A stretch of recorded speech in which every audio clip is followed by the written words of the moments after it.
today. Speech is violence, apparently, and in this case, truth and humor are also violence. Twitter has suspended the Babylon Bee for hateful conduct. We will get into that. Also, a school district is telling teachers to hide kids' gender transitions from their parents. What could possibly go wrong? Happy Monday. We've got all that and more coming up, and it all starts right now.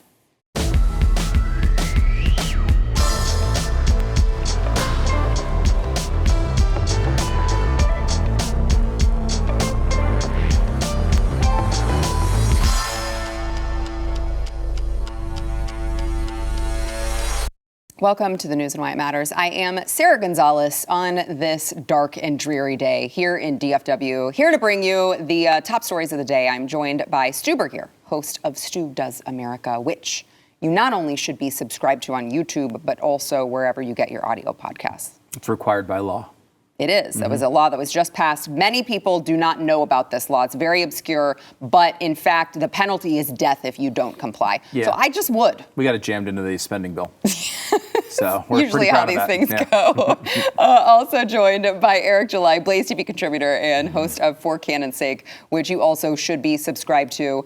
He is Young Ripa 59 on YouTube, and he is not changing that anytime soon. Never. So don't ask him to. Never. It's not happening. All right, so let's get into this. So I know some people will say, well, you know, Twitter suspending a satire account maybe isn't a big deal, but it is when you find out why they are being suspended from big tech. So the Babylon Bee, you know, of course, they are this satire website. They tweet out their articles with funny captions, and they tweeted out one that said, the Babylon Bee's Man of the Year is Rachel Levine, obviously poking fun at the fact that Rachel Levine was just named, what was it, Time Magazine?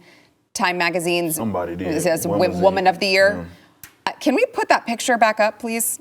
Yeah, that's it's a very, very feminine-looking woman. Hot. There. Oh, yeah. Well, no, just kidding. That's not, because it's a dude, obviously, to anyone who has eyeballs, and probably even the blind, honestly. So Babylon Bee, again, a satire website. They poke fun at news of real news that's going on. And because, you know, if you're going to take the news seriously, you're just going to jump off of a cliff. We don't want you to do that. That's why you watch this program, and that's why you listen to the Babylon Bee. Well, they got suspended from Twitter for violating Twitter rules. They said they violated their rules against hateful conduct. It says you may not promote violence against, threaten, or harass other people on the basis of race, ethnicity, national origin, sexual orientation, gender identity, religious affiliation, age, disability, or serious disease. Other promotion of violence or hatred is totally fine. But in those categories, it's absolutely off limits, guys. And I think, I mean, I know this was just Facebook, according to the report that I read, but it was okay to call for violence against Vladimir Putin.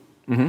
So maybe you just have to be the right person, and then it's totally fine, or the wrong person, depending on how you look at it. But Seth Dillon says, you know, obviously, Twitter said they will only let us back in if we delete the tweet. He pointed this out, they can delete it if they want to. This is just them strong-arming the organization into bending the knee and saying, fine, we'll do it. Like they're putting their thumb over them and squeezing them. So I want to talk about that, but a couple other things that are going on at the same time that the Babylon Bee is getting locked out of their account for supposedly hateful conduct. Twitter also flagged Texas Attorney General Ken Paxton's tweets about Rachel Levine for the same reason, hateful content. He said, Rachel Levine is a man, which, again, I feel like is obvious to anyone with eyeballs and also the blind. So it's getting a little scary out here, guys, because, again, yeah, it's just Twitter, and they can do whatever they want. They're a private company, but they're now calling science and pointing out science and truth hateful content, and you could be completely deplatformed for sharing science and truth and facts. It is unbelievable. Maybe I'm taking this in a slightly different direction, but let me just say this. The slippery slope has taken such a beating over the years as being this sort of BS argument that everyone throws out there whenever they want to make their point. have we not seen the revenge of the slippery slope over the past couple of weeks? I mean, 5 years ago, we would have been making the point of like, if you keep doing this, eventually you'll have men winning championships in swimming and men winning Women of the Year awards. And then here we are, where it's actually happening just a few years after that. I mean, the slippery slope is really, really slippery with this one. And look, I can't even give you the other side of it. It's just completely insane. It's like we're just enforcing this BS fake reality of acknowledging whatever a person decides they want to identify as and acting as if it's true. Like, it's bonkers to me. There is an argument to be cool to someone who's going through something and having issues with their identity, and just like we talk about, all different groups of people, we should be cool to them. We shouldn't be jerks.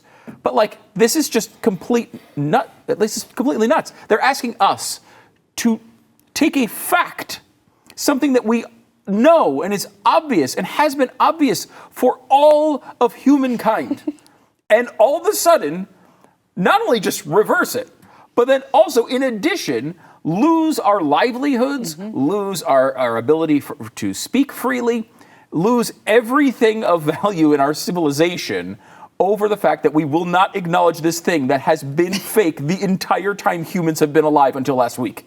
It's completely insane. You can't get a crazier thing than this. And, we've talked to people who are in this field, Dr. Deborah Soh, for example, who's studied this for years and years and years and years. And she's very careful of look, some people go through these things. There's a wide variety of ways to look at this. But to silence people who are talking about the thing that has been the accepted way of thinking all of this time, to the point of we're only one Democratic president away from a guy who is not even supporting gay marriage. Right. And we've come that far. I mean, Barack Obama ran for president opposing gay marriage in 2008. Here we are. And Joe Biden opposed it as well. And Joe Biden opposed it as well. Joe Biden blew their big announcement by blurting it out to somebody before 2012 in that election. That's shocking. Stunning, I know. But I mean, that's just a couple of election cycles ago. So, there was a time when I remember doing these shows and people would be like, oh, the slippery slope. You're always arguing the slippery slope. The slippery slope has had its revenge, and it's beating the hell out of all of us right now. Yeah, God, it's so true. Eric, what are your thoughts? This is my deal. Let's assume that it was just a joke and that was it. How on earth can you then say that this was hateful conduct either way? So we don't even have to rationalize with the other stuff. Let's just think about it let's just say that I said you were something, you thought you were something, and I said you're not that. How's that considered hateful content just because I up and said that? So no matter what angle that you take from this, it's a bizarre position that only suggests this. You have to acknowledge whatever dimension or realm that another person is. And if you don't, no matter, again, I'm in the real world. These people might be in their head somewhere else. But I have to acknowledge where you're coming from. Otherwise, I hate you. See, this is the precedent that they have been setting with all of this alphabet bullcrap for as long as forever. And yeah, you talk about slippery slope. I made a joke the other day on Friday Night Tights. This is slippery slope. We're on a cliff. We're off it. We're mid-air. There's no slope going down. We're free fall. At this point, all those bigoted Christians who were telling us back in 2008 this is going to get crazier and crazier. They were going to come for your kids. They were wrote off as if they were just insane people. They would start to normalize pedophilia. And yet here we are. Just looking at the other day, Austin, public school departments got these kids marching in it like children. Oh, we got that later. Marching in it this is about as insane as it's going to get, but it stems from us just not being able to, and this is what's the dangerous thing about it, private company or not. The fact that they had, Twitter used to be this platform where they were like, hey, we're all just here and just kumbaya, doesn't matter where you're at on the political spectrum, whatever. Now, yes, since then they've shifted, certainly from that. But when you stop conversations from happening, you get what it is that you have right now. Whereas we have to try to take care of and coddle each and every individual's feelings more than anything. It doesn't matter if facts be damned. It's more about how they actually feel. And then that is considered a threat because I'm on the opposite side of you. We've seen this with other terms, like, everything means something different now. The term like homophobia or transphobia. People don't understand what a phobia is. Phobia means you're scared of something. Right. I'm not scared of trans people, damn it. But You're not scared of a dude with a wig on? Not at all. That's the last person that I would be certainly scared of. But that term gets used. It's basically a fluff term that's just used to demonize each and every person that, again, is just opposite to them on a particular argument. Open conversation and open dialogue is so very important when it comes to sort of maintaining this sort of free and prosperous society. And the fact that it's being limited, again, I'm all for companies being able to do whatever it is that they want, but you got to just look at it no matter where you're at on this issue. How on earth can you consider someone saying, or rather saying and making a positive claim that someone's hating someone simply because they said a person that was a biological man is a man? Come on. Well, and so let me throw into the equation too, because you want to talk about, obviously, all of us sitting at the table know that there is one objective truth, but Twitter seems to like using the terms, it's her truth, it's my truth, it's his truth, and someone decides that their truth is that they are a female, and so they are a female. Well, there is someone else with a truth, if you want to play that game. It's Virginia Tech University swimmer Rika Georgi, who spoke out against this. This was the swimmer who placed 17th, therefore did not get a chance to participate in these finals at all. So this is an unverified Twitter account that popped up. However, it matches the full statement that she has already given publicly. She said, my final spot was stolen by Leah Thomas, who is a biological male. Until we all refuse to compete, nothing will change. And so this, again, matches the public statement that she released saying, I've worked very, very hard for this. And now I would have placed 16th, I would have made the cut, and because there is a biological male that was competing, I did not make the cut. Some might say maybe I should have just swam faster, but the facts remain that if we were not allowing biological males to compete with females, that I would have made this and I would have been able to, work towards all of these things that I've been working for so long. She said, this is my last college meet ever, and I feel frustrated. She actually voiced some of that frustration on camera with our good friend, Savannah Hernandez, who is now out doing her own thing. We are so proud of her. And here is Savannah interviewing Rika. Watch. You're a Virginia Tech swimmer. What did you think about Leah Thomas competing today? As a swimmer in this competition, what are you feeling? What are other athletes feeling? It's a common conception that we are all very disappointed and frustrated with someone who has capabilities more than us women have to be able to compete at this level and take opportunities away from other women. Like, I have a teammate who did not make finals today because she was just bumped out of finals, and it's heartbreaking to see someone who went through puberty as a male and has the body of a male be able to absolutely blow away the competition, and you go into it with a mindset that you don't have a chance, if that makes sense. Like, it's hard to compete against someone with the aerobic capacity, the muscle development, the body of a man. It's hard. It's hard to think about it like that. And staying positive, I bet, for other swimmers who are in that heat is probably overwhelming. I'm not sure. I can't speak for them, but it's disappointing to see and frustrating, definitely. We obviously know how that goes. By the way, that was not Rika. That was another classmate of theirs going to Virginia Tech. But not only did the tweet get taken down that we just showed of the swimmer, Savannah's account also got suspended for sharing this video in which a swimmer shares her own frustration over the fact that women are being locked out of participating in their own meets for women's freaking swimming. So Savannah, this was, of course, after her clip made Tucker Carlson, Fox News, and now all of a sudden her account was suspended. So the video's gone off of Twitter, and they can't share the video anymore. So this is great. Mind-boggling. I mean, and you look at this, and then there's real effects. Obviously, the Babylon Bee losing their account is something. Savannah having to go through this is ridiculous. And we've seen people lose their livelihoods. But it's been gone. It's been worse than that. There was a story last year that came out about, this kind of overweight guy goes into the hospital having all sorts of internal pains. They go through all the tests. They can't figure out what it is. They realize afterward that that it was actually not a guy. It was a woman who was. It said she was a guy, and the woman was pregnant, and they lost the baby. The baby died. And it's like, I don't know. We just saw a picture of the lovely Rachel Levine a moment ago. I don't know about you guys, but like my guess is there are plenty of medical professionals who saw through that as this guy was going through the medical treatments. There were nurses who knew, wait a minute, this is a woman, obviously, but they couldn't say anything.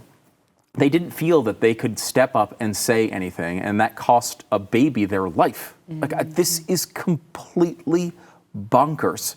It's one thing to deal with someone who is having a tough issue with one of these identity situations. Like, obviously, it's real in our society to the extent that we have to figure out what the hell we're going to do about it. But to act as if outside medical observers and just clear-thinking people have to put themselves in the fantasy land that people are creating for themselves is not the sign of a healthy person or a healthy society or a healthy discourse. And we keep going down these roads, and it gets darker and darker to the point where, look, Savannah obviously she was at the Blaze here. She seems to be pretty conservative. She probably has a point of view on this, but you could not detect it at all in that video. She's just honestly putting a microphone in front of someone, and they're telling their story as a member of the swim team where all of this went down. That is completely ridiculous. I hope they reverse that, but they tend to do that after you lose out on the 100,000 retweets you would have received for the video. Yeah. And then you get quietly reinstated, maybe. Yeah. Eric, last word. Look, this sucks. I did say that when I was here last time that, look, I'm not going to exert more energy than they are themselves. The fact that that Rika's the only one that has come out and just really put a name to it instead of, I don't know, anonymously speaking to out. None of them should have participated Either way, in the meet. The fact that it had to get to the point, and even if you read that statement, I took issue with it because she's trying to qualify by saying, I support Leah Thomas, because again, ultimately, it's not about scholarship. Like, I'm tired of hearing this bullcrap argument where people are trying to justify this action. Show me the receipts on that where they up and say, well, these people are actually scared of losing. No, they're not scared of scholarship or the NCAA. What they are scared of is the social ramifications from taking a position that's antithetical to that mob. That's it. They'd rather their sport be destroyed than be called a transphobe. That's what they were mentioning. It has nothing to do with NCAA. You can't say that I don't know what I'm talking about or I can't speak from that experience. I was a Division I athlete on scholarship. NCAA ain't worried about that type of stuff. Definitely, considering what we already saw these athletes in the Summer of Love in 2020 and throughout the spring going into it, they had no issues taking public positions. They'll scream right now and screech if you sent Ben Shapiro to go speak at the same spot. They same folks will be screaming their political positions. I'm not trying to hear that. You let it get to this point because you were too chicken crap to actually address the position when you knew it was a problem, that there's a dude. And it's not Leah Thomas. Leah Thomas isn't some like frail.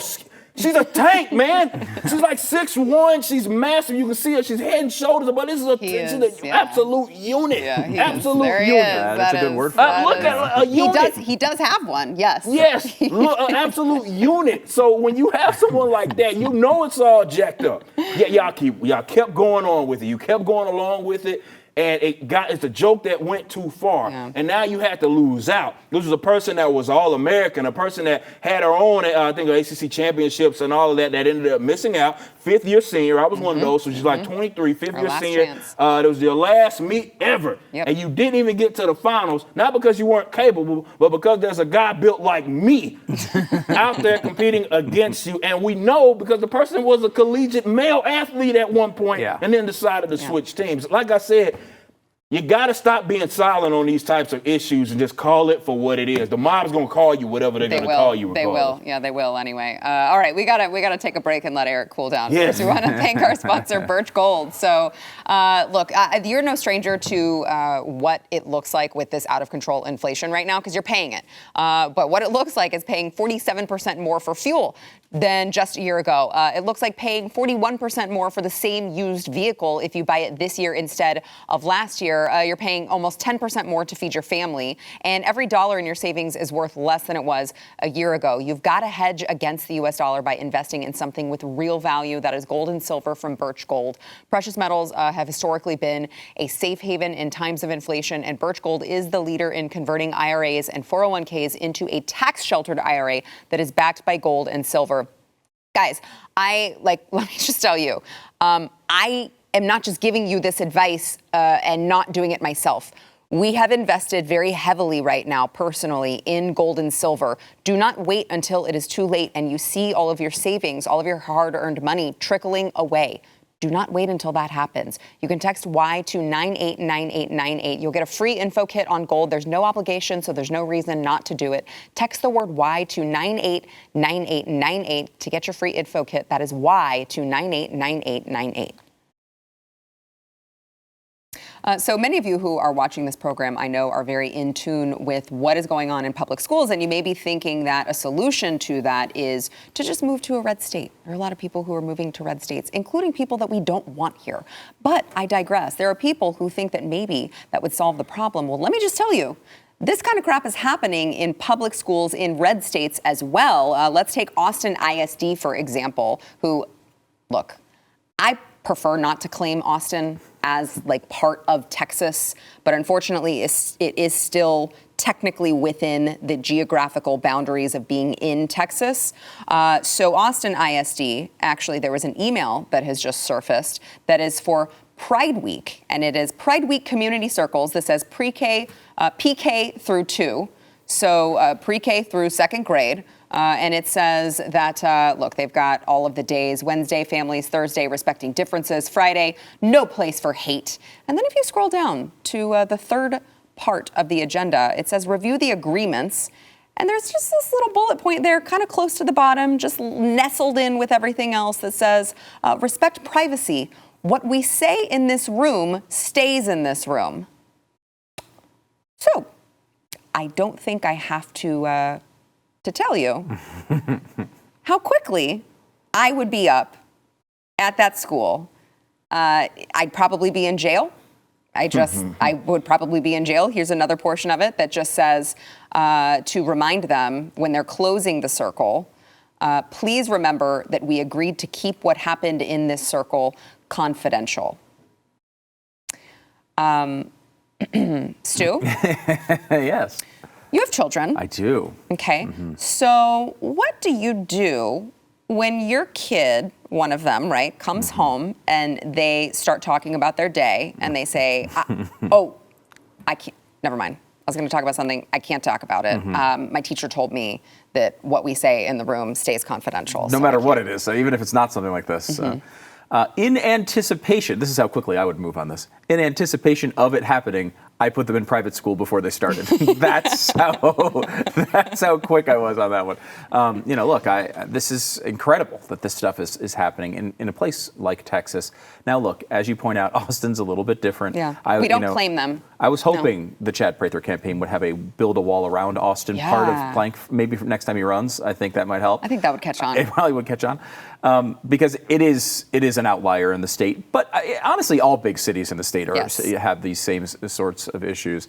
Looking at that, and you see this being discussed with pre-K to second graders, and you realize that like the alarmism and the scare tactics about what DeSantis was doing in Florida, banning these types of discussions for these age groups, was not some random let's get the basics cited type of law. This stuff is actually happening with kids of that age.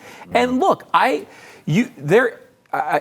age appropriate is a really big, important thing. There's not to say that you can't discuss controversial issues. It's not to say you can't discuss cultural issues at school at some point. This is not the age for it. I mean, there's no reason for kids to learn about any type of sexual nonsense. There's also no reason for kids to keep anything confidential from their parents that is happening in their classroom. Yeah, there was a clip of Al Gore we used to play on the radio all the time of him talking about the climate with a bunch of kids and saying, hey, you know what? You need to understand that your parents might not get this. And sometimes you know better than your parents. And you need to understand that you know better than your parents. And like this attitude is pervasive among the type of people who stand up in front of a debate audience in Virginia and say, you know what, I don't think parents should have any say in their kids' education. That mindset is germane to progressivism, and it's really foundational to it. It doesn't exist without it. Yeah. They have to undermine the family structure. They have to undermine the parents. They have to undermine tradition and all of this stuff, or they'd have no movement at all. And this is just part of it. They're just going younger and younger to a point where it's smacking people in the face. You know, this is no longer an intellectual, conversation that we could have to try to talk about, this in an academic sense. This is like real kids' parents. Kids that want to go home and watch Paw Patrol are instead getting hit with any sort of sexual propaganda, heterosexual, homosexual, whatever it is. It doesn't matter. It shouldn't be. Has no place. It's not age appropriate there. Has no place from the public school in that sort of format. And it's sad, but it is something that now states do have to actually move on, at least when it comes to public schools. I like your point about Paw Patrol, because as they are teaching the children all of these things, they also are like, they're saying like, we don't want Chase because he is a dog police officer. Yes. And we don't want to respect police. So get rid of Paw Patrol and get rid of that poor German Shepherd Chase, who I love dearly. Eric, what are your thoughts? Yeah, I mean, I feel like every week we talk about some new bull crap that the education system is doing that specifically is targeting kids. I mean, targeting your children. And it's very difficult for me to believe. I'm not that far removed from being in, granted high school, but I'm not that far removed from that. And just to even imagine something weird like that happening among us who are that age, like 17, 18, it's like still weird, like for us to be having some sort of circle where we're talking about sexuality of really anything would be bizarre. But especially when you look at it from that age group, that's a concerted effort. That's something that they're attempting to do, and that's a seed that they're attempting to plant because they know that age group is specifically, let's say, receptive to that because they're like sponges, right? And I don't know how many more examples that we have to see of that for people, particularly those that know better, to be like, look, I can't have my children around you weirdos, period.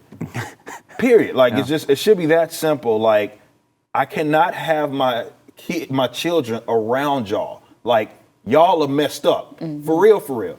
Now, I know really, you shouldn't be around anyone's children. Right. Not even 500 feet. That's true. But it's school. funny, we hear all this abuse and all this weird stuff that goes on in these through this educational system, and more stuff certainly comes out. But then I look to all of these folk, particularly that call themselves conservatives, that are still dropping their little knuckleheads off there, like they can somehow, I don't know, overdo the change or whatever that's happening to their children when they're there 8 hours a day throughout the week.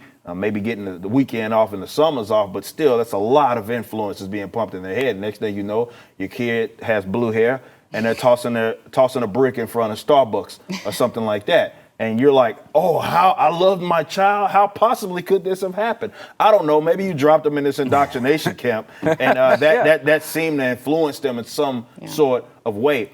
I love that the silver lining of all of this has happened this past couple of years with COVID and all of that. But that people are now starting to become more aware, and they understand that it's far more affordable than they initially thought to just get their kids the heck up out of that public education system. Yeah, I know we got to take a break, but I want to first point out, Stu, you mentioned the Don't Say Gay bill, which is, of course, not at all what the bill is. In Florida, I don't know if you guys saw, there's a California candidate who I've never heard of, but apparently she is heading up a little like fund to try to purchase a bunch of billboards in Florida that just say the word gay on them.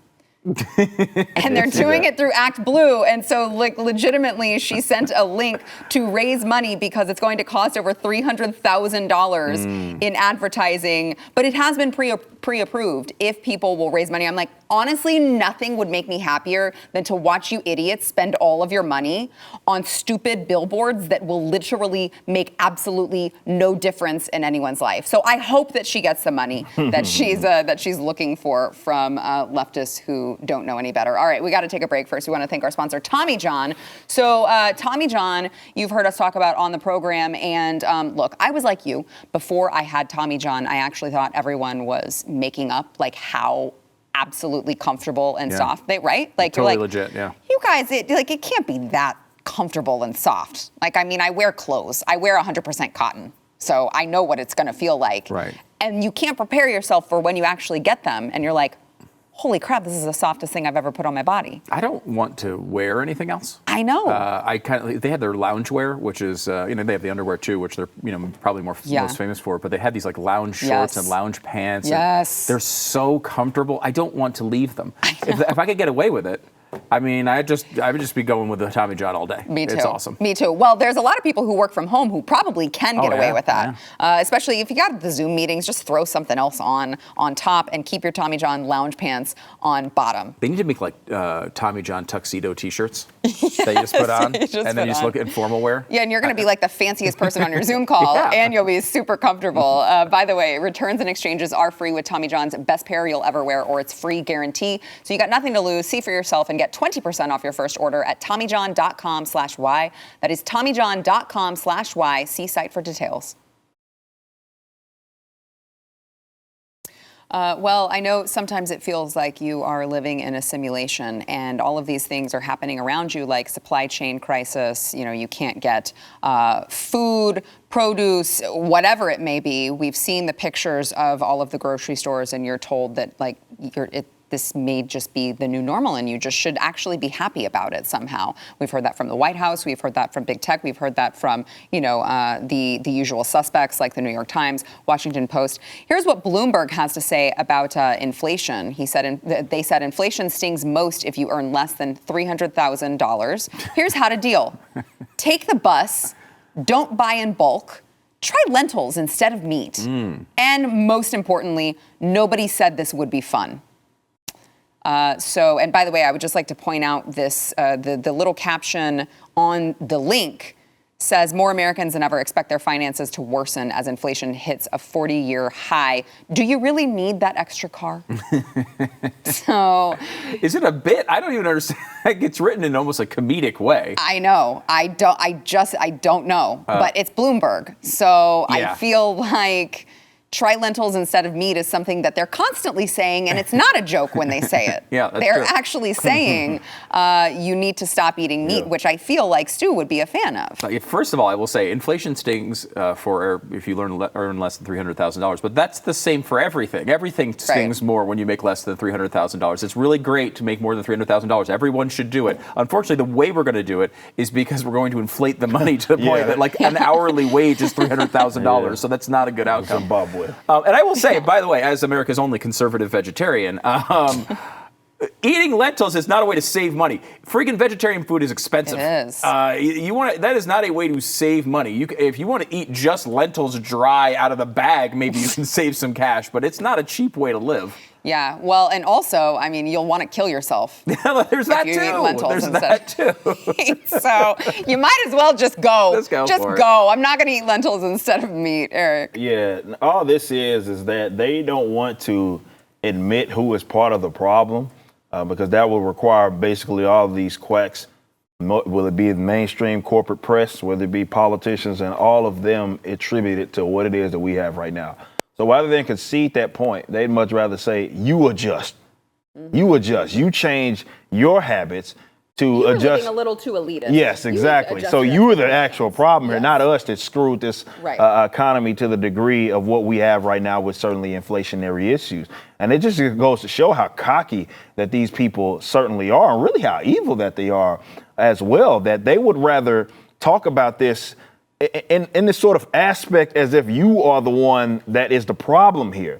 You look at these spending efforts that so many of these folks have had, be it, and they go on both sides of the party. It's Republicans, it's Democrats that have participated in this issue. It's the Fed that has, be the authorizer, the Treasury printing out upward of 40% of the money supply in the last couple of years, of course that's going to have some sort of economic kickback or ramifications. That's what happens.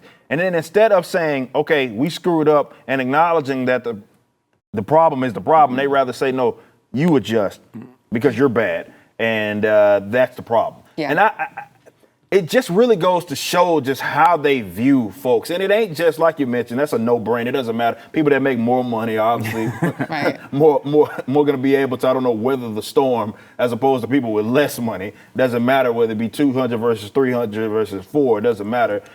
Either way, look how these folks see you as the absolute peasant that should just let them do whatever it is that they want and perpetuate whatever lie it is that they want. And you are the one that sees the consequence. I believe Congress just voted for themselves a raise not too long ago. So you adjust, you freaking peasant. These people hate you, man. I would like to just add, Stu, this is not a joke. This is, I don't know how to say her name, Teresa Ghilarducci. She is a self-proclaimed retirement security expert and professor of economics at the New School for Social Research, which doesn't sound like a real school either. She said, though your palate may not be used to it, tasty meat substitutes include vegetables. And then she also said that also something that you should not do is not get chemotherapy for your dog suffering from cancer. Says this is the true thing, if you're one of many Americans who became a new pet owner during the pandemic, you might want to rethink those costly pet medical needs. It may sound harsh, but researchers actually don't recommend pet chemotherapy, which can cost up to $10,000 for ethical reasons. So, oh, stop it. If you want to give your dog, treat your dog in the middle of a cancer battle, like freaking treat your dog if you want to. It's your choice, though. It's your responsibility if you decide to blow all your money on Fido. That's on you. Right. That's all you can do. And this is one of those issues where, like, think of the economic issues we talk about, right? The tax rate should be X, it should be Y, right? Like the minimum wage should be X and should be Y. You can spin your way out of that as a Democrat if the policy goes the wrong way. They do it all the time. You can sake your way out of that. You can't sake your way out of the inflation stuff. You can't. Right. People see it. They feel it. They're actually every day. These prices are smacking them across the face and saying, by the way, this president sucks. Every day they're getting it over and over and over and over again. They're not fooled. You can't blame it on Vladimir Putin. You can't blame it on big oil companies. You can't blame it on every other thing they've tried to attempt to blame this on. Yes, it's a complicated picture, and you can't boil down the entire economy to Joe Biden's fault, of course. We made that. I don't remember that point ever being made back when George W. Bush was president. He was responsible for every oil price increase. But of course, it's never just the president. But everything he's done has made this worse. He's not improved this at all. Yeah. All right, we've got to take a break. But first, we want to thank new sponsor of the program, Happy. So it would be really great if choosing how you feel was as easy as like picking a song on your phone. You just tap a button when you want to feel energized without any caffeine. You tap a button when you want to feel relaxed, when you're really stressed out, which most of you probably are. Happy actually works by delivering signals to give you the same sensations as caffeine, alcohol, and melatonin without any of those chemicals or side effects. So these signals, only your body can hear these. They're actually made by Happy to replicate the unique magnetic signatures of these popular everyday ingredients, and you switch the signal on an app on your phone, and you wear it, and it actually changes how you feel. This is legit, you guys. I have one. I use it.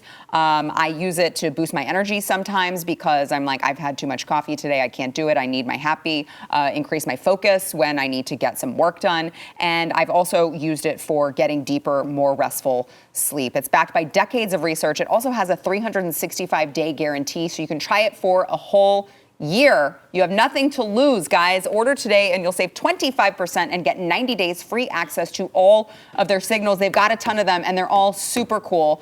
Take advantage of that guarantee. You can go to happy.com/Y. That is HAPBEE.com/Y. You'll save 25%. Happy.com/Y. All right, so I am told that we have a video of the White House. All I know is that it's the White House interviewing kids, and I just heard that, like, I'm probably going to lose my mind when I watch it, but I haven't seen it. So let's watch the White House interviewing children. What was it like doing school from home last year? It was like kind of sad because the first day of second grade, you like go and meet new people. I didn't meet new people, but I couldn't make any friends. I couldn't really hear that much, and it wasn't like I was learning like I would in the actual classroom. School from last year, like one of my friends' camera like wasn't working, and some of them were sleeping. When we came back in third grade, it's like I got to make friends. I have like at least 5 to 7 friends Oh now. my gosh. I wanted to say thank you for letting us come back to school because you're the reason that we're able to have fun with our friends and actually Oh my God. instead of being on virtual. Well, that's great. I hear you all got your COVID shots. Is that right?